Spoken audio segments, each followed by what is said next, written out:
Usa ka piniriso nga dunay kaso kalabot illegal drugs ang nakaiskapo gikan sa kamot sayang escort jail guard sa Misamis Oriental Provincial Jail.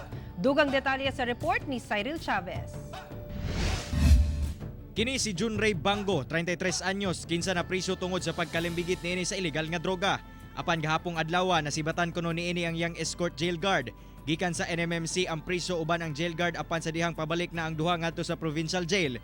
Mihapit kuno ang jail guard sa bangko aron mag-withdraw. Dinhina nakahigayon ang suspek sa pag-iskapo. Wala na niya pusasi. Hindi siya dili pusasa niya, paingon to hospital.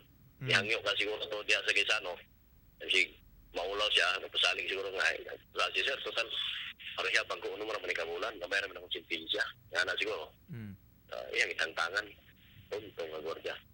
Gimanduan gilayon sa warden ang manhunt operation sa miiskapong piniriso ug pasakahan og kasong evasion of sentence.